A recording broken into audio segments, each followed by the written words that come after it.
नमस्कार साथियों, BPSC TRE 3.0 भूगोल स्पेशल की कक्षा में आपका स्वागत है। आज की कक्षा में हम बीपीएससी प्री 1990 से 2023 के बीच विश्व भूगोल से पूछे गए 50 प्रश्नों का विश्लेषण समझेंगे। और यह प्रश्न जो है बीपीएससी ट्री परीक्षा में पूछे जा सकते हैं और पूछे भी गए हैं। और आज हम लोग विश्व का भूगोल से संबंधित 50 प्रश्नों को समझेंगे। पहला प्रश्न है, निम्नलिखित में से कौन सा सौर मंडल का भाग नहीं है? तो इस प्रश्न का जो सही जवाब हो जाएगा वो हो जाएगा निहारिका। निहारिका को नेबुला बोलते हैं इंग्लिश में। और निहारिका जो है ये गैसीय बादल होते हैं। गैसीय बादल होते हैं, हीलियम और हाइड्रोजन जो गैस होते हैं इनके बने होते हैं आयोनाइज्ड फॉर्म में। और इसके अलावा अगर बात किया जाए तो सौर मंडल में जो है कौन कौन आते हैं, तो सौर मंडल में 8 ग्रह आते हैं। क्षुद्र ग्रह जिनको एस्ट्रॉइड बोला जाता है ये भी आते हैं। धूमकेतु जिनको कॉमेट बोला जाता है ये भी आते हैं। और इसके केंद्र में, सौरमंडल के केंद्र में कौन है, तो सूर्य है। तो जो है ये सारी चीज़ें जो हैं, सूर्य ग्रह, क्षुद्र ग्रह और धूमकेतु, ये सौरमंडल का भाग है। निहारिका जो कि गैसीय बादल हैं ये जो है सौरमंडल का भाग नहीं है। अगले प्रश्न पे आते हैं, सौरमंडल का प्रधान आकाशीय पिंड कौन सा है? तो जो है प्रधान आकाशीय पिंड या मुख्य आकाशीय पिंड जो है सूर्य है सौरमंडल का। तो इस प्रश्न का आंसर सूर्य हो जाएगा। आगे बढ़ते हैं, वैज्ञानिक जिन्होंने सर्वप्रथम खोज की थी कि पृथ्वी सूर्य के चारों ओर घूमती है, तो इसकी खोज जो है की थी कोपरनिकस ने। और कोपरनिकस से पहले ये माना जाता था, एक आम धारणा थी कि जो है सूर्य पृथ्वी के चारों तरफ चक्कर लगाती है। और लेकिन कोपरनिकस वो पहले व्यक्ति थे जिन्होंने खोज किया था कि पृथ्वी जो है सूर्य के चारों तरफ घूमती है। और अगर आज की बात की जाए तो इसको जो है चंद्रमा पृथ्वी के चक्कर लगाती है और पृथ्वी जो है सूर्य का चक्कर लगाती है। और चंद्रमा जो है पृथ्वी का उपग्रह है। आगे बढ़ते हैं, जिस तारामंडल के तारे ध्रुव तारे की ओर संकेत करते हैं वहाँ है। तो यह प्रश्न जो एनसीईआरटी से लिया गया है। ऊपर के प्रश्न भी एनसीईआरटी में, कक्षा 8 की एनसीईआरटी साइंस की बुक में मिल जाएंगे। और यहाँ पे आंसर हो जाएगा सप्तऋषि। तो जिस तारामंडल के तारे, यानी वो तारामंडल कौन सा है, तो सप्तऋषि के नाम से जाना जाता है। और ये जो है ध्रुव तारे की ओर संकेत करते हैं। फिर अगला प्रश्न है, ग्रह जिसका कोई उपग्रह नहीं है। तो इस प्रश्न का जो सही जवाब हो जाएगा वह हो जाएगा बुध। और बुध के अलावा शुक्र भी जो है 2 ऐसे ग्रह हैं सौरमंडल में जिनके अपने कोई उपग्रह नहीं है। अगर पृथ्वी की बात की जाए तो पृथ्वी का उपग्रह जो है चंद्रमा है। और इसके अलावा अन्य ग्रह के पास जो है उपग्रह हैं। और यहाँ पे बुध और शुक्र के पास जो है कोई उपग्रह नहीं है। मंगल के पास 2 हैं, नेपच्यून के पास 14 ज्ञात उपग्रह हैं। और नेपच्यून की अगर बात की जाए तो नेपच्यून के 14 ज्ञात उपग्रह हैं, जिसमें ट्रिटोन नाम का और नेरीड नाम का जो है प्रमुख है। फिर आगे बढ़ते हैं, और अगर हम बात करें यहाँ पे तो सौरमंडल का सर्वाधिक गर्म ग्रह है। तो इसको हम जानने से पहले सौरमंडल को हम 2 भाग में विभाजित करते हैं, उसको हम समझ लेते हैं। पर इस बार बीपीएससी टीआरई 15 मार्च को पूछा गया था। तो आंतरिक ग्रह में बांटते हैं हम और बाह्य ग्रह में। बाह्य ग्रह को बृहद ग्रह या गैस दानव भी बोला जाता है, गैसीय या गैस दानव भी बोला जाता है। और जो आंतरिक ग्रह होते हैं ये स्थलीय ग्रह होते हैं और ये गैसीय ग्रह होते हैं। जो बाह्य ग्रह होते हैं गैसीय ग्रह होते हैं। स्थलीय ग्रह या आंतरिक या स्थलीय ग्रह के अंतर्गत कौन कौन आते हैं, तो बुध जो कि सूर्य के सबसे नज़दीक है, शुक्र जो कि सबसे गर्म ग्रह है पूरे सौरमंडल का, फिर पृथ्वी और मंगल। ये 4 ग्रह जो है आंतरिक या स्थलीय ग्रह माने जाते हैं, बुध, शुक्र, पृथ्वी और मंगल। और इसके अलावा बात की जाए यहाँ पे तो बृहस्पति के साथ में शनि, यूरेनस और नेपच्यून। तो बृहस्पति, शनि, यूरेनस और नेपच्यून ये 4 ग्रह गैसीय ग्रह या बाह्य ग्रह कहे जाते हैं। और आंतरिक तथा स्थलीय ग्रह बुध ग्रह, शुक्र ग्रह, पृथ्वी और मंगल कहे जाते हैं। आगे बढ़ते हैं, और यहाँ पे जो प्रश्न है सौरमंडल का सर्वाधिक गर्म ग्रह है, तो इसका आंसर हो जाएगा शुक्र ग्रह। हालांकि बुध जो है सबसे नज़दीक है सौरमंडल में सूर्य के, लेकिन जो शुक्र ग्रह है वो सबसे ज़्यादा गर्म है। और इसका कारण है कार्बन डाइऑक्साइड गैस की मात्रा। जो शुक्र का वायुमंडल है वहाँ पे कार्बन डाइऑक्साइड गैस की जो मात्रा है वो 95% तक है। और यहाँ सबसे ज़्यादा है कार्बन डाइऑक्साइड गैस है, ग्रीन हाउस गैस है। ये जो पृथ्वी का प्रकाश, जो सूर्य का प्रकाश या सूर्य की जो किरणें जो शुक्र ग्रह को गर्म करती हैं, फिर जब वापस से जो है वायुमंडल से बाहर जो है अंतरिक्ष में नहीं निकल पाती हैं। और इन सभी को जो है ये जो कार्बन डाइऑक्साइड गैस है वो जो है कैप्चर कर लेती है। इस वजह से जो है जो शुक्र ग्रह है इसका जो वायुमंडल रहता है वो सबसे ज़्यादा गर्म है। तो आपको ध्यान रखना है कि सौरमंडल का सर्वाधिक गर्म ग्रह कौन सा है, तो शुक्र ग्रह हो जाएगा। आगे बढ़ते हैं, इवनिंग स्टार किसे कहते हैं, और यहाँ भी प्रश्न एनसीईआरटी में दिया गया है। तो चाहे बात आए इवनिंग स्टार की, चाहे बात आए मॉर्निंग स्टार की, दोनों का आंसर शुक्र ग्रह हो जाएगा। तो शुक्र ग्रह को जो है सुबह का तारा मॉर्निंग स्टार और सायकाल का तारा इवनिंग स्टार दोनों कहा जाता है। और इसके अलावा अगर बात की जाए तो मंगल को हम क्या बोलते हैं, तो मंगल को हम लाल ग्रह बोलते हैं, रेड प्लैनेट बोलते हैं। और इसके अलावा अगर बात की जाए, मंगल को हम लाल ग्रह कहते हैं। बृहस्पति सौरमंडल का सबसे बड़ा ग्रह है और शनि के साथ बृहस्पति अरुण और वरुण वलयों से युक्त ग्रह है। तो वलय का मतलब यहाँ पे गैस है, तो ये गैसीय ग्रह है जिसको हम ऊपर देख चुके हैं। फिर आगे बढ़ते हैं, पृथ्वी तक पहुँचने के लिए सूर्य से चला प्रकाश समय लेता है लगभग, तो ये 8 मिनट लेता है लगभग। और अगर बात की जाए तो 8 मिनट 19 सेकंड, 8 मिनट 19 सेकंड में जो है पृथ्वी तक जो है सूर्य से जो प्रकाश पहुंचता है वो 8 मिनट 19 सेकंड में पहुंच जाता है पृथ्वी तक। अगले प्रश्न पे आते हैं, पृथ्वी पर मरुभूमि की होने की संभावना सबसे अधिक रहती है। तो मरुभूमि का मतलब होता है मरुस्थल, और पृथ्वी पर जो मरुस्थल सामान्यतः पाए जाते हैं वो 23.5 कह सकते हैं कर्क रेखा के आसपास ज़्यादा पाए जाते हैं। तो 23 डिग्री अक्षांश के पास संभावना सबसे ज़्यादा होती है पृथ्वी पर मरुभूमि या मरुस्थल होने की। और हमने भूगोल की कक्षा में जो है पूरे 7 महाद्वीप में जो भी मरुस्थल हैं उनके बारे में अध्ययन किया था, पर्वत श्रृंखलाओं के बारे में अध्ययन किया था, और इसके अलावा जो है नदियों के बारे में, झीलों के बारे में, जलप्रपात वगैरह के बारे में, और जो महत्वपूर्ण चीज़ें हैं हमने भूगोल विश्व भूगोल की मानचित्र की कक्षाओं में अध्ययन किया था। तो आप लोगों में से जिन भी साथियों ने विश्व भूगोल की कक्षाएं अभी तक नहीं देखी हो तो चैनल में प्लेलिस्ट में जाके आप 7 महाद्वीप की विश्व भूगोल की कक्षाएं देख सकते हैं, और वहां से आपको काफ़ी ज़्यादा क्लैरिटी हो जाएगी। और बाकी जो प्रश्न पूछे गए हैं उसको इस चैनल के माध्यम से कराया जा रहा है। और फिर अगले प्रश्न पे आते हैं, एक प्रभावी कोरियोलिस बल किस कारण होता है। तो इस प्रश्न का जो सही जवाब हो जाएगा पृथ्वी का घूर्णन। तो जो कोरियोलिस बल उत्पन्न होता है वो पृथ्वी के घूर्णन की वजह से उत्पन्न होता है। पृथ्वी का जो घूर्णन होता है वो पश्चिम से पूर्व दिशा की ओर होता है, पश्चिम से पूर्व दिशा की ओर होता है, और इस घूर्णन की वजह से जो है कोरियोलिस बल उत्पन्न होता है। और कोरियोलिस बल के कारण ही आपको ध्यान रखना कि कोरियोलिस बल के कारण ही जो है दक्षिणी गोलार्ध से जब मानसून पवनें आती हैं, दक्षिणी गोलार्ध से जब मानसून पवनें आती हैं फिर भारत की तरफ जब आती हैं तो भूमध्य रेखा को पार करने के बाद 0 डिग्री इक्वेटर को पार करने के बाद ये अपने दाएं तरफ मुड़ जाती हैं। तो ये भी आपको ध्यान रखना है। और इसके अलावा अगर बात किया जाए तो जो कोरियोलिस बल होता है भूमध्य रेखा पे इसकी वैल्यू 0 होती है। तो भूमध्य रेखा पे ये 0 होता है कोरियोलिस बल की मात्रा, तो आपको ये भी ध्यान रखना है।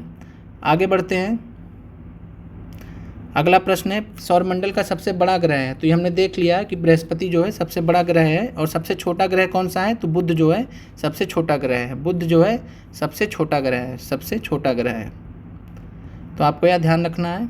आगे बढ़ते हैं, निम्नलिखित में से किस ग्रह का घनत्व सबसे कम है।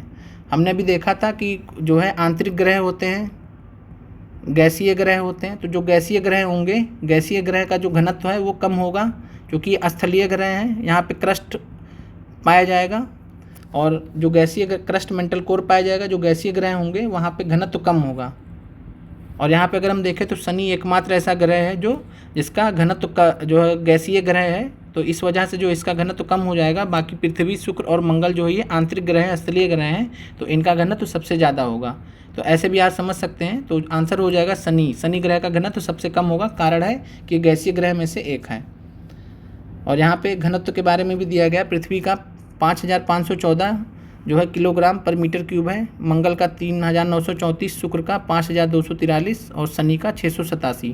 तो ये गैसीय ग्रह होते हैं, तो इनका जो है घनत्व कम होता है स्थलीय ग्रह से। फिर है, पृथ्वी की आंतरिक परत निफे के निर्माण में किन तत्वों की प्रचुरता है। तो पृथ्वी की आंतरिक परत को पहले हम समझ लेते हैं। और पृथ्वी की जो आंतरिक परत है इसको हम 3 पार्ट में बांटते हैं। पहला है क्रस्ट, और क्रस्ट जो है सियाल से बना होता है। सियाल का मतलब होता है सिलिका और एल्युमिनियम। फिर मेंटल आता है, दूसरा जो भाग है मेंटल है, और ये पृथ्वी की आंतरिक जो परतें होती हैं उनको 3 भाग में डिवाइड किया गया है। तो दूसरा आपका मेंटल है जो सीमा से बना होता है, सिलिका और मैग्नीशियम से बना होता है। फिर सबसे जो अंदरूनी पार्ट होता है उसको हम कोर बोलते हैं। कोर जो है ये निफे से, निकल और फेरम से बना होता है, या निकल या फेरस जिसको लोहा कहते हैं, तो उससे बना होता है। और इसके अलावा बात की जाए तो महाद्वीपीय क्रस्ट, ये भी प्रश्न पूछा गया है, महाद्वीपीय क्रस्ट किसका बना होता है। तो महाद्वीपीय क्रस्ट सियाल का बना होता है, ध्यान रखना है आपको। और जो महासागरीय क्रस्ट है, महासागरीय क्रस्ट है ये किसका बना होता है? सीमा का बना होता है, सिलिका और मैग्नीशियम का। आगे बढ़ते हैं, पृथ्वी की आंतरिक परत निफे के निर्माण में किन तत्वों की प्रचुरता है? तो अगर इसकी बात की जाए तो निफे में हमने देखा है तो निफे में निकल और फेरम होता है। तो इस प्रश्न का जो सही जवाब हो जाएगा वो हो जाएगा निकल और फेरम। आगे बढ़ते हैं, और ये निकल और फेरम जो है कोर का पार्ट है, जो आंतरिक सबसे आंतरिक जो भाग है कोर उसका पार्ट है। आगे बढ़ते हैं, निम्नलिखित में से किस महाद्वीप का भूभाग सबसे कम है? तो अगर बात की जाए तो यहाँ पे दिए गए विकल्प में से ऑस्ट्रेलिया का जो भूभाग सबसे कम है, और विश्व के 7 महाद्वीपों में सर्वाधिक क्षेत्रफल एशिया महाद्वीप का है। हमने विश्व मानचित्र की कक्षाओं में भी समझा था। और ऑस्ट्रेलिया की बात की जाए या ओशियानिया जो है महाद्वीप की बात की जाए जिसके अंतर्गत ऑस्ट्रेलिया आता है, तो इसका जो है न्यूनतम क्षेत्रफल है या सबसे कम क्षेत्रफल है। आगे बढ़ते हैं, निम्नलिखित में से कौन सा जो है उष्णकटिबंधीय घास का मैदान है? तो इस प्रश्न का जो सही जवाब हो जाएगा वो हो जाएगा सवाना। और सवाना जो है अफ्रीका महाद्वीप में पूर्वी अफ्रीका में पाए जाते हैं।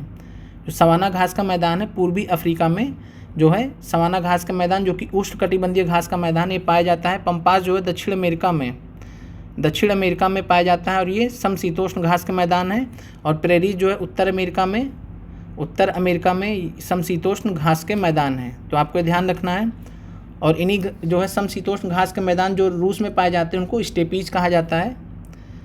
आगे बढ़ते हैं, किसी स्थान का मानक समय निर्धारित करने का आधार होता है? तो इस प्रश्न का जो है इससे संबंधित हमने जो कॉन्सेप्ट था उसको हमने विश्व भूगोल की दूसरी कक्षा में जब हम देशांतर पढ़ रहे थे तो वहाँ पे हमने समझा था।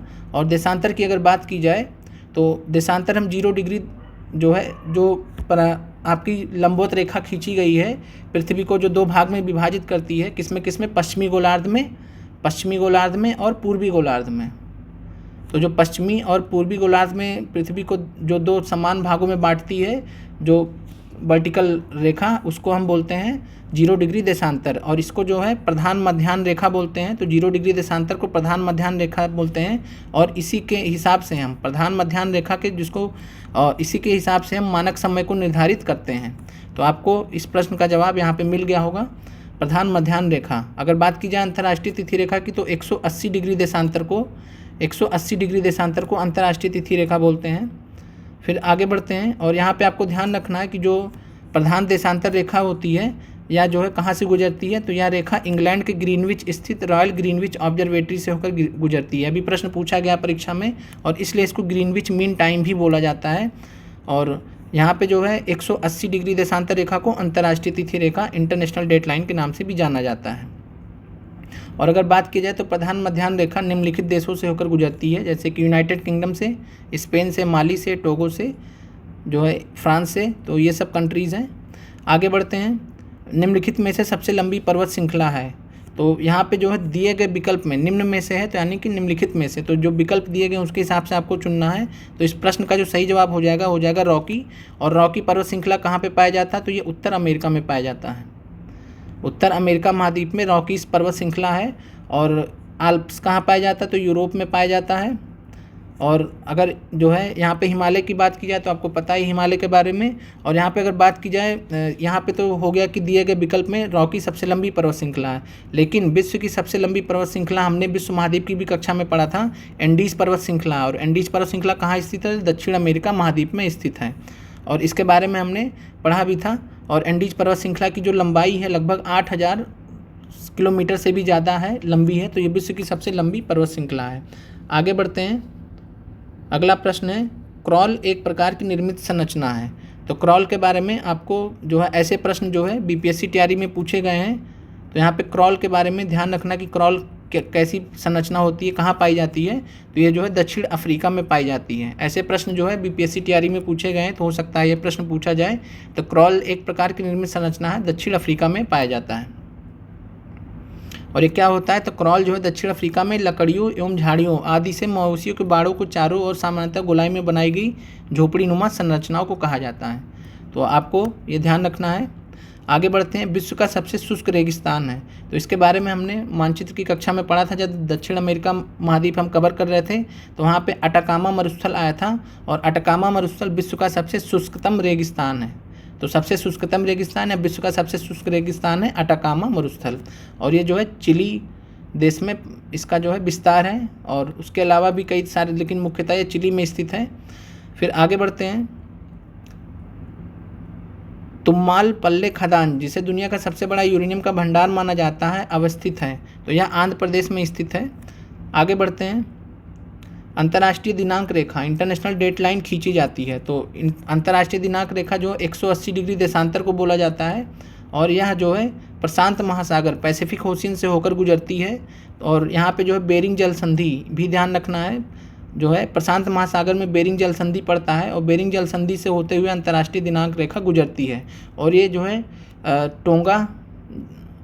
टोंगा, फिजी, टुवालू जैसे देशों से भी होकर गुजरती है। तो आपको ये भी ध्यान रखना कि अंतर्राष्ट्रीय दिनांक रेखा, और ये एक्चुअल में नहीं गुजरती है, लेकिन प्रशांत महासागर में इसको जो है इसकी जो रेखा है उसको टेढ़ा मेढ़ा कर दिया गया, ताकि जो आसपास के जो आइलैंड्स हैं, द्वीप हैं, उनको भी ये कवर कर ले। तो टोंगा, फिजी और टुवाली भी जो है अंतर्राष्ट्रीय दिनांक रेखा इधर से इन देशों से होकर गुजरती है। इसके अलावा बेरिंग जल संधि से होकर गुजरती है, और प्रशांत महासागर से ये होकर गुजरती है। आगे बढ़ते हैं, निम्नलिखित में से कौन महाद्वीप क्षेत्रफल के अनुसार सबसे बड़ा है? तो यहाँ पे अगर क्षेत्रफल की बात की जाए तो दिए गए विकल्प में अफ्रीका महाद्वीप सबसे बड़ा है। और अगर हम बात करें तो विश्व में कुल जो है 7 महाद्वीप हैं, और यहाँ पे एशिया क्षेत्रफल की दृष्टि से सबसे बड़ा है। और एशिया के बाद जो है किसका नंबर आता है? तो एशिया सबसे बड़ा है। एशिया के बाद अफ्रीका आता है, अफ्रीका के बाद उत्तरी अमेरिका आता है, फिर दक्षिणी अमेरिका आता है, फिर अंटार्कटिका आता है। तो आपको यह ध्यान रखना क्रम, एशिया, अफ्रीका, उत्तरी अमेरिका, दक्षिणी अमेरिका। फिर आगे बढ़ते हैं, और ऑस्ट्रेलिया जो हमने पिछले प्रश्न में देखा था, पिछले के, कि जो ऑस्ट्रेलिया सबसे छोटा महाद्वीप है। फिर आगे बढ़ते हैं, निम्नलिखित में से किस महाद्वीप में सबसे अधिक देश हैं? तो यहाँ पे अफ्रीका महाद्वीप है, जिसमें 54 देश हैं। तो इसलिए जो है अफ्रीका महाद्वीप में सबसे ज़्यादा देश हो जाएंगे। आगे बढ़ते हैं, और यहाँ पे बात करें तो यूरोप में 49 देश हैं, एशिया में 48 हैं, उत्तरी अमेरिका में 23 हैं, दक्षिणी अमेरिका में 12 हैं, ओशियानिया जिसके अंतर्गत ऑस्ट्रेलिया, न्यूजीलैंड वगैरह आते हैं, प्रशांत महासागर में जो स्थित द्वीपीय देश हैं वो भी आते हैं इसके अंतर्गत। तो इसमें 14 देश हैं। और आगे बढ़ते हैं, निम्नलिखित में से किस सागर में दुनिया में सबसे अधिक लवणता है? तो सैलिनिटी सबसे ज़्यादा जिस सागर की है उसका नाम है मृत सागर। मृत सागर को जो है इंग्लिश में डेड सी बोलते हैं, और इसकी जो सैलिनिटी है ये 238 से 240, लगभग 240 जो है यहाँ पे है। और सैलिनिटी को हम जो है, जैसे ये परसेंटेज होता है, तो हम सैलिनिटी को, लवणता को हम इस तरीके से दर्शाते हैं, यहाँ पे 1 0 और ये 2 0। जैसे यहाँ पे हम जो है परसेंटेज को दर्शाते हैं, तो यहाँ पे हम 2 0 कर देते हैं। तो ये दर्शाने का एक तरीका होता है सैलिनिटी को या लवणता को, क्योंकि ये 1000 में से जो है नापा जाता है कि 1000 पानी में या 1000 ग्राम में कितना नमक मिला हुआ है। तो ये जो है मृत सागर में। और मृत सागर के बारे में आपको ध्यान रखना कि इजराइल और जॉर्डन देशों के मध्य स्थित है। इजराइल और जॉर्डन 2 देश हैं, उनके मध्य स्थित है मृत सागर। और यहाँ पे आप जाकर तैर भी सकते हैं, आप डूबेंगे नहीं, आप किताबें भी पढ़ सकते हैं यहाँ पे। और फिर अगला प्रश्न है, सर्वाधिक उत्तरी दक्षिणी अक्षांशीय लंबाई वाला सीमा वाला देश है? तो हमने जब दक्षिण अमेरिका महाद्वीप पढ़ा था तो वहाँ पे हमने पाया था कि जो चिली देश है उसका उत्तरी दक्षिणी अक्षांशीय जो विस्तार वो सबसे लंबा है पूरे विश्व में अगर तुलना की जाए। और जो चिली के जो मतलब उत्तरी, ऐसा कुछ चिली हमने देखा था कि बड़ा चिली देश ऐसा कुछ था। तो यहाँ पे जब अगर उत्तर से दक्षिण की तरफ देखेंगे तो ये सबसे लंबा देश है। फिर आगे बढ़ते हैं, निम्नलिखित में से किस देश में सर्वाधिक द्वीप हैं? तो यहाँ इसके बारे में भी हमने जब दक्षिण पूर्व एशिया के अंतर्गत जब हम दक्षिण पूर्व एशिया का जो है कक्षा किए थे महाद्वीप का, तो वहाँ पे हमने पढ़ा था कि इंडोनेशिया जो है ऐसा देश है पूरे विश्व में जिसके पास सबसे ज़्यादा द्वीप हैं। और इंडोनेशिया के पास कितने द्वीप हैं? तो 17,000 के आसपास द्वीप हैं। इसके अलावा बात की जाए फिलीपींस के पास 7,641 है, मालदीव के पास 1192 है, क्यूबा के अंतर्गत 4,195 हैं। तो आपको ध्यान रखना है कि जो इंडोनेशिया है, इंडोनेशिया के अंतर्गत जो है 17,000 से भी ज़्यादा द्वीप हैं। और इंडोनेशिया के पास जो है लगभग 100 से 125 के बीच में जो सक्रिय ज्वालामुखी हैं। तो ये भी आपको जो है बताया गया था क्लास में। तो सक्रिय ज्वालामुखी यहाँ पे हैं। और जैसे कि ज्वालामुखी पर्वतों के बारे में हमने पढ़ा था, जैसे कि माउंट मेरापी के बारे में पढ़ा था, माउंट क्राकातोआ के बारे में पढ़ा था। तो ये सब महत्वपूर्ण ज्वालामुखी हैं जो इंडोनेशिया में स्थित हैं। और इंडोनेशिया में जो अगर बात की जाए तो जो है सुमात्रा, जावा, बाली, लोम्बोक, ये सब मुख्य जो है द्वीप आते हैं इंडोनेशिया देश के अंतर्गत। फिर आगे बढ़ते हैं, निम्नलिखित में से कौन सा द्वीप क्षेत्रफल फल में सबसे बड़ा है? तो दिए गए ऑप्शंस में यहाँ पे जो है बोर्नियो बड़ा है। तो जो यहाँ पे अगर बात की जाए बोर्नियो, ग्रेट ब्रिटेन, सुमात्रा और मेडागास्कर की, तो बोर्नियो दिए गए विकल्प में जो है क्षेत्रफल के हिसाब से बोर्नियो बड़ा है। लेकिन अगर हम बात करें विश्व के 3 सबसे जो है बड़े द्वीपों की, तो अगर उसमें हम बात करें तो नंबर 1 पे आता है ग्रीनलैंड, दूसरे नंबर पे आता है न्यू गिनी। न्यू गिनी जो है दूसरा सबसे बड़ा द्वीपीय देश है और दूसरा सबसे बड़ा द्वीप है, और तीसरा सबसे बड़ा द्वीप जो है वो बोर्नियो है। चूँकि यहाँ पे ग्रीनलैंड और न्यू गिनी नहीं दिया गया है तो आंसर आपका बोर्नियो हो जाएगा। और अगर वैसे बात करें तो ग्रीनलैंड पहले नंबर पे है, न्यू गिनी दूसरे पे और बोर्नियो तीसरे पे है। आगे बढ़ते हैं। सामान्यतः विश्व का सबसे सर्द मानव निवास ओएमा याकोन किस देश में है? तो यह जो है रूस में पड़ता है। रूस में जो है साइबेरिया, रूस का जो साइबेरिया अलग पार्ट है, रूस का जो पूर्वी भाग है उसको साइबेरिया बोलते हैं, और वहाँ पे जो है यह पड़ता है। और यहाँ पे जो टेम्परेचर वो -50 डिग्री सेल्सियस तक जाता है ठंडियों में, तो इसलिए जो है सबसे सर्द मानव निवास ये माना गया है। हालांकि सबसे जो ठंडा कह सकते हैं अगर टेम्परेचर की बात करेंगे तो अंटार्कटिक है, लेकिन वहाँ पे कोई रहता नहीं है। यहाँ पे मानव निवास की बात कर रहा है, तो मानव जहाँ रहते हो तो वो रूस में है। आयम याकोन नाम से जगह है रूस में। फिर आगे बढ़ते हैं। निम्नलिखित में से कौन सा देश भौगोलिक क्षेत्र की दृष्टि से सीमा रहित सबसे बड़ा देश है? तो इस प्रश्न की बात करें तो जापान जो है सीमा रहित सबसे बड़ा देश माना जाता है भौगोलिक क्षेत्र की दृष्टि से दिए गए विकल्पों में। फिर आगे बढ़ते हैं। भौगोलिक दृष्टि के क्षेत्र से जापान का सबसे बड़ा द्वीप है, तो इस प्रश्न का जो आंसर हो जाएगा वो हो जाएगा होन्शु। और हमने जो है जब हम पूर्वी एशिया पढ़ रहे थे तो वहाँ हमने जापान के बारे में देखा था कि जापान के 4 जो है द्वीप हैं, जो 4 मुख्य द्वीप है कौन कौन से? तो उत्तर से दक्षिण की तरफ हम देख रहे थे तो पहले होकाइडो आया था, फिर होन्शु आया था, फिर शिकोकू आया था और सबसे दक्षिण में क्यूशू आया था। तो हमने देखा था कि सबसे पहले जो है होकाइडो आया था सबसे उत्तर में, फिर होन्शु आया था, फिर शिकोकू आया था और सबसे दक्षिण में क्यूशू। तो ये भी पूछ सकता है कि सबसे उत्तर और सबसे दक्षिण में कौन है और जो है सबसे बड़ा कौन सा है? तो होन्शु है। तो ये आपको ध्यान रखना है, होन्शु द्वीप जो है जापान का सबसे बड़ा द्वीप है। आगे बढ़ते हैं। ग्रीनलैंड निम्न देशों में से किस देश का भाग है? तो ग्रीनलैंड के बारे में आपको ध्यान रखना है, ये सबसे बड़ा द्वीप है और ग्रीनलैंड जो है ये डेनमार्क के अधीन है। तो डेनमार्क का जो देश है उसके अधीन है। डेनमार्क यूरोप का एक देश है और ग्रीनलैंड द्वीप जो है डेनमार्क के अधीन है। आगे बढ़ते हैं। आग्नेय चट्टानों के लिए निम्नलिखित में से कौन सा कथन सत्य है? बहुत महत्वपूर्ण सवाल है, बार बार परीक्षा में पूछा जा रहा है बीपीएससी टीआरई में। तो आग्नेय चट्टानों को हम इग्नियस रॉक्स बोलते हैं। तो कौन सा कथन सत्य है? उनमें पूरा जीवाश्म बहुत कम पाए जाते हैं। तो आग्नेय चट्टानों में जो है पूरा जीवाश्म बिल्कुल भी नहीं पाए जाते हैं, तो ये तो आपका गलत हो जाएगा। वे जल के लिए सरंध्र होती हैं, तो ये भी नहीं पॉसिबल है। वे क्रिस्टलीय तथा अक्रिस्टलीय दोनों ही होते हैं, तो यह विकल्प जो है सही है। और इन चट्टानों में सिलिका नहीं होता है, तो यह भी गलत है, इसमें सिलिका पाया जाता है। तो आपका जो सही आंसर हो जाएगा आग्नेय चट्टान क्रिस्टलीय तथा अक्रिस्टलीय दोनों होते हैं। आग्नेय चट्टानें जो होती हैं इग्नियस रॉक्स, ये पिघले मैग्मा के ठंडा एवं ठोस होने से बनती हैं। जब मैग्मा बाहर आ जाता है, पृथ्वी के बाहर आ जाता है तो उसको लावा बोलते हैं, जब वो धरती के अंदर रहता है तो उसको मैग्मा बोलते हैं।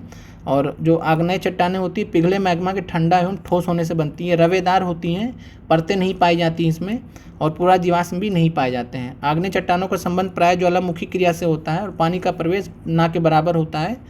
तो और यहाँ पे आपको ये भी ध्यान रखना कि आग्नेय चट्टानों का जो मतलब ज्वालामुखी क्रिया से होने के कारण इनका टेम्परेचर बहुत ज़्यादा होता है, तो इसलिए यहाँ पे जो है पूरा जीवाश्म या जीवाश्म की संभावनाएं ना के बराबर होती हैं, नहीं पाई जाती हैं। अवसादी सेलों के लिए निम्नलिखित में से कौन सा कथन सत्य है?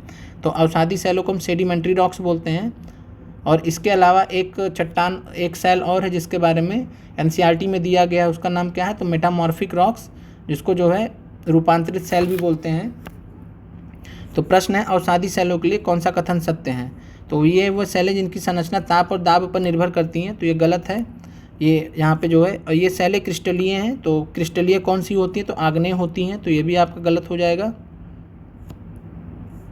आग्नेय जो होती है हमने पिछले प्रश्न में देखा, तो जो आग्नेय चट्टानें होती हैं, आग्नेय सेल क्रिस्टलीय होती है, तो गलत हो जाएगा। ये सेलें अस्त्रों में निक्षेपित हैं, तो ये विकल्प सही हो जाएगा। और ये सेलें जल में नहीं निर्मित हो सकती हैं, तो ये गलत है। तो आपको ध्यान रखना कि जो अवसादी सेल होती हैं ये सेलें अस्त्रों में निक्षेपित होती हैं, ये अस्त्रों में पाई जाती हैं और इसमें जो है जीवाश्म पाए जाते हैं। तो प्रश्न पूछा गया बार बार बीपीएससी तैयारी परीक्षा में कि निम्नलिखित में से किस प्रकार की शैल में, किस प्रकार की चट्टान में जीवाश्म पाए जाते हैं, तो आपका आंसर हो जाएगा अवसादी शैल। आगे बढ़ते हैं। माउंट एटना है, तो हमने जो है यूरोप महाद्वीप जब हम पढ़ रहे थे तो वहाँ पे देखे थे कि माउंट एटना जो है इटली में स्थित एक ज्वालामुखी पर्वत है।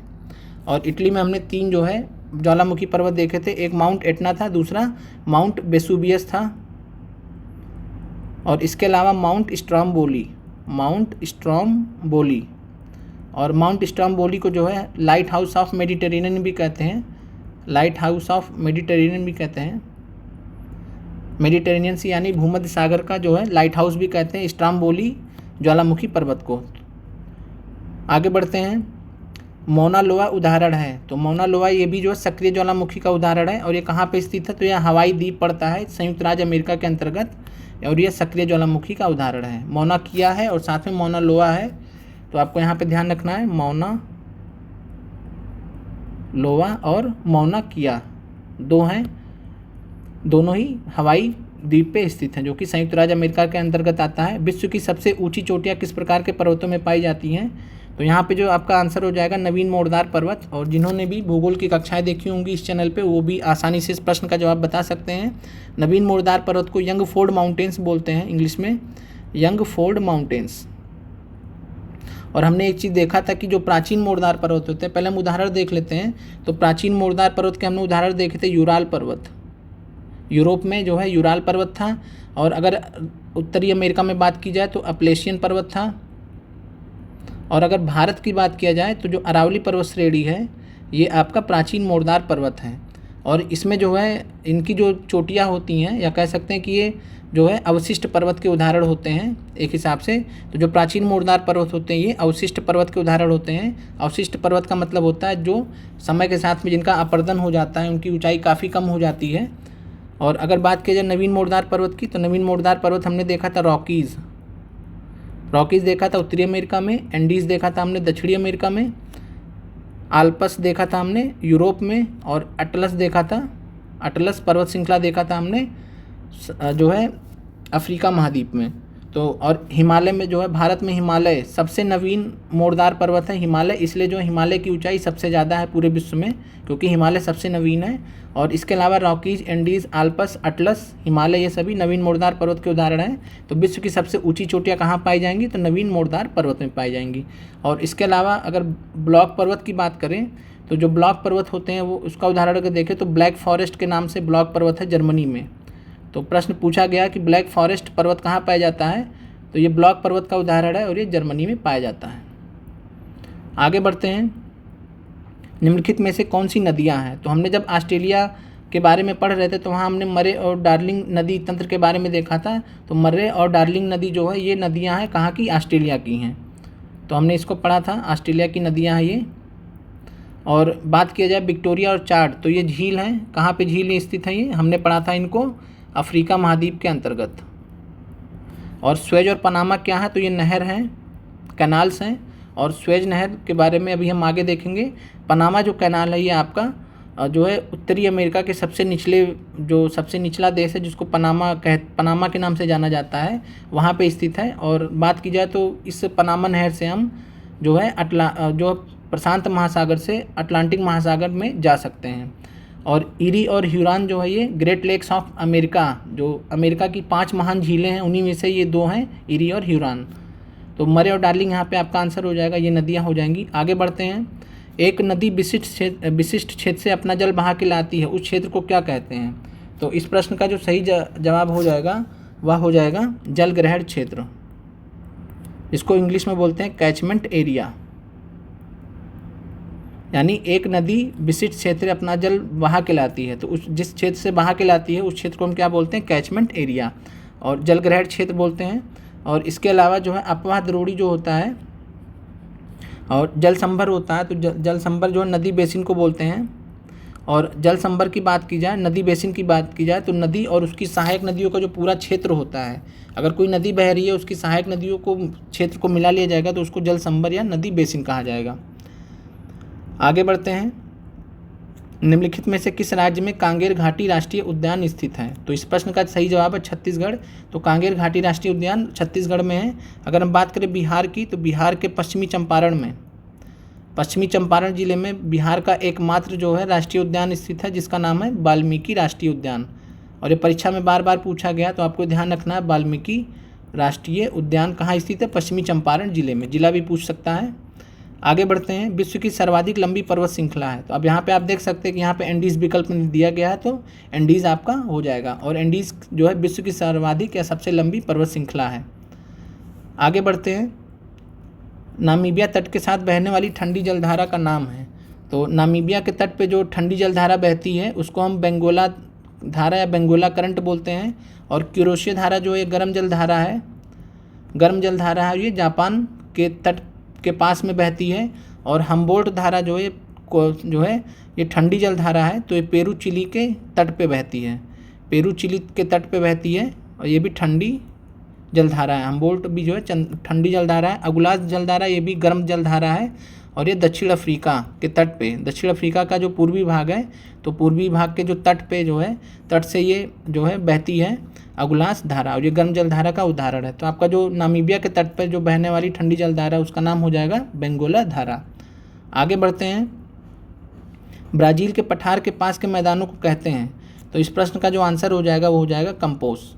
हमने जो है दक्षिण अमेरिका महाद्वीप में पढ़ा था इन मैदानों के बारे में। और इसके अलावा अमेजन वर्षा वन को क्या बोलते हैं? तो अमेजन वर्षा वन को सेल्वास बोलते हैं। बहुत महत्वपूर्ण है सेल्वास, ये भी हमने पढ़ा था। तो सेल्वास अमेजन वर्षा वन जो अमेजन नदी के क्षेत्र के आसपास जो वर्षा वन है, जो इक्वेटोरियल वर्षा वन है, या कह सकते हैं भूमध्य रेखीय वर्षा वन है, या विषुवतीय रेखा वर्षा वन है, उनको हम बोलते हैं। फिर यहाँ पे अगर बात किया जाए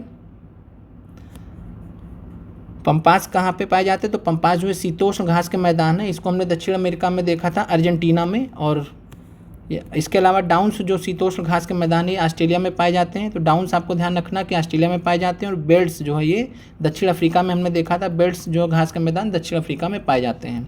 आगे बढ़ते हैं। किलिमंजारो क्या है? तो हमने इसके बारे में अफ्रीका महाद्वीप में पढ़ा था कि जो है ये किलिमंजारो अफ्रीका महाद्वीप की सबसे ऊँची चोटी है। तो ये क्या हो जाएगा? और ये साथ में हमने ये भी पढ़ा था कि ये वॉल्केनिक माउंटेन है, वॉल्केनो या ज्वालामुखी पर्वत है। और ये जो है तंजानिया में स्थित है। किस देश में स्थित है? तो तंजानिया में स्थित है। और ये पूर्वी अफ्रीका में जो है एक देश है तंजानिया, वहाँ पे ये स्थित है, उत्तर पूर्वी भाग में स्थित है। तो आपको ध्यान रखना कि ये वॉल्केनो है किलिमंजारो। आगे बढ़ते हैं। गोबी का मरुस्थल स्थित है। तो इसके बारे में भी हमने पढ़ा था कि चीन और मंगोलिया में स्थित है गोबी का मरुस्थल। तो गोबी का मरुस्थल कहाँ पे स्थित है? चीन और मंगोलिया में। और इसके अलावा बात की जाए चीन में जो है एक टकला मकान मरुस्थल जो है वो चीन में स्थित है। और गोबी जो है चीन और दक्षिण मंगोलिया दोनों में स्थित है। यहाँ विकल्प में मंगोलिया दिया नहीं है, तो इसलिए आपका आंसर चीन हो जाएगा। फिर अगला प्रश्न है, जोहानसबर्ग विख्यात है। तो जोहानसबर्ग के बारे में एनसीईआरटी में दिया गया है कि यह स्वर्ण खनन के लिए और साथ में जो है हीरे के लिए फेमस है। तो जोहानसबर्ग जो है स्वर्ण खनन, गोल्ड माइनिंग और डायमंड के लिए, हीरे के लिए फेमस है। फिर अगला प्रश्न है, संसार की छत किसे कहते हैं? तो हमने इसके बारे में भी जाना था कि जो पामीर है, पामीर को हम संसार की छत बोलते हैं। और पामीर जो है पामीर की गांठ के नाम से जाना जाता है। और यहाँ पे जो है कई सारी पर्वत श्रेणियों की अगर हम बात की जाए तो चाइना में जो है कुछ कुनलुन सान करके हैं। और जैसे इसके अलावा जो चाइना और भारत में काराकोरम श्रेणी है और सुलेमान श्रेणी अगर हम बात करें, और इसके अलावा हिंदू कुश पर्वत है। तो ये सभी जो है पामीर की जो गांठ, मतलब पामीर पे ये मिलते हुए प्रतीत होते हैं या पामीर से निकलते हुए प्रतीत होते हैं। और पामीर जो है ऊंचाई पे स्थित है, तो इसलिए इसको संसार की छत बोला जाता है। और पामीर क्षेत्र की जो है सबसे ऊँची जो चोटी है उसका नाम है माउंट कम्युनिज्म, जिसके बारे में हमने क्लास भूगोल की कक्षा में देखा था। तो आपका जो आंसर हो जाएगा संसार की छत, वो हो जाएगा पामीर। फिर है पूर्वी समुद्र की स्वामिनी का नाम है। तो पूर्वी समुद्र की स्वामिनी हम किसको बोलते हैं? तो ये श्रीलंका को बोला जाता है पूर्वी समुद्र की स्वामिनी। फिर आगे बढ़ते हैं। और इसके अलावा जो है श्रीलंका को हिंद महासागर का मोती भी कहते हैं, पर्ल ऑफ इंडियन ओशन भी कहते हैं, क्योंकि ये कि मोती की तरह दिखता है। बहुत छोटा सा द्वीपीय देश है। पृथ्वी की सतह का वह भाग जो पानी से ढका है, तो ये भी प्रश्न एनसीईआरटी में दिया गया है। तो 2/3, आपको कंफ्यूज नहीं होना है। तो 2/3 भाग जो है लगभग 2/3 भाग जो है पृथ्वी का वह जो है पानी से ढका हुआ है। और एनसीईआरटी में तथ्य दिया हुआ है कि पृथ्वी की सतह के कुल क्षेत्रफल के लगभग 29% भाग पर स्थल हैं और लगभग 71% भाग पर जल क्षेत्र हैं। तो जो है इसका सबसे करीब जो हो जाएगा 2/3 यानी 66%। और यहाँ पे 71% है, लेकिन यहाँ पे लगभग पूछ रहा तो जो है 2/3 मान लिया जाएगा। फिर आगे बढ़ते हैं। गल्फ़ स्ट्रीम क्या है? तो गल्फ़ स्ट्रीम के बारे में जो है ये एक महासागरीय धारा है और ये जो है गल्फ़ क्षेत्र में बहती है। और ये जो गल्फ़ वाला पार्ट है आपका अमेरिका के नीचे जो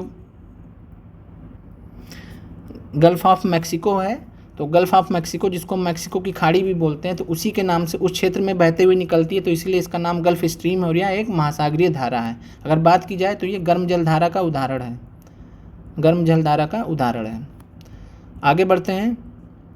ग्रैंड कैनियन क्या है? तो ग्रैंड कैनियन यहाँ पे एक जो है खड्ड है, खड्ड जिसको गॉर्ज बोलते हैं। और ग्रैंड कैनियन के बारे में भी हमने उत्तर अमेरिका महाद्वीप में पढ़ा था। आइए देखते हैं।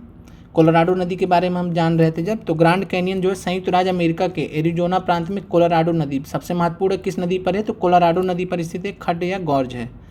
तो ग्रैंड कैनियन जो है विश्व का सबसे बड़ा गॉर्ज है, विश्व का सबसे बड़ा कैनियन है, इसीलिए इसका नाम ग्रैंड कैनियन है और यह अमेरिका में जो है कोलोराडो नदी पर स्थित है।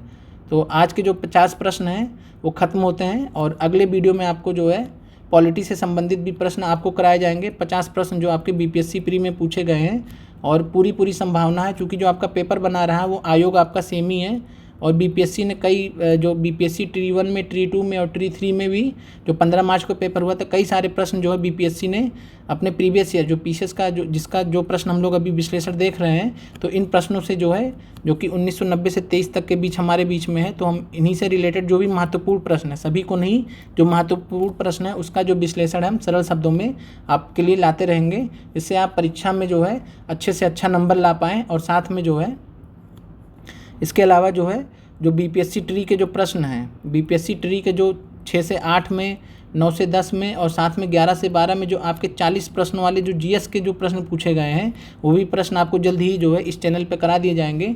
और इन सभी प्रश्नों को अगर आप अच्छे से समझ लेंगे, अच्छे से हल कर लेंगे, तो यहाँ से फिर आपको जो है 20 से 30 नंबर अधिक लाने से जो है कोई नहीं रोक सकता। अगर आपके नंबर 120 में से 70 आ रहे थे तो अगली बार जो 90, 95, 100 तक भी आ सकते हैं। और कई छात्रों के आए भी हैं। बीपीएससी टीआरई जो 3.0 परीक्षा हुई थी, खैर वो रद्द कर दी गई। तो मिलते हैं साथियों अगले वीडियो में और वहाँ पे हम जो है पॉलिटी से संबंधित जो है 50 प्रश्नों को देखेंगे और ये आपके परीक्षा के लिए बहुत महत्वपूर्ण है। और आप लोगों से मैं एक निवेदन करना चाहूँगा कि जिन भी साथियों ने अभी तक चैनल को सब्सक्राइब नहीं किया है, तो आप सभी लोग चैनल को सब्सक्राइब कर लीजिए। साथ में कमेंट सेक्शन में जाके आप टेलीग्राम लिंक दिया गया है और टेलीग्राम लिंक में आपको सभी क्लासेस के अभी तक जितनी भी क्लास दी गई हैं आप प्लेलिस्ट में जाके देख सकते हैं। सबके जो फ्री नोट्स हैं वो आपको टेलीग्राम चैनल पे ऑलरेडी प्रोवाइड करा दिए गए हैं। तो और इन नोट्स को जो है आप एक बार क्लास कर लीजिए, फिर इन नोट्स को पढ़ के आप 2-3 बार आप रिवाइज़ कर लेंगे, तो आपको जो परीक्षा के लिए आपकी तैयारी बहुत ही सुदृढ़ हो जाएगी। और आने वाले कुछ समय बाद हम जो है मैथ और रीजनिंग के प्रश्न भी देखेंगे। तो अभी हम इधर जीएस के प्रश्नों को कंप्लीट करेंगे। मिलते हैं अगले वीडियो में। जय हिंद साथियों।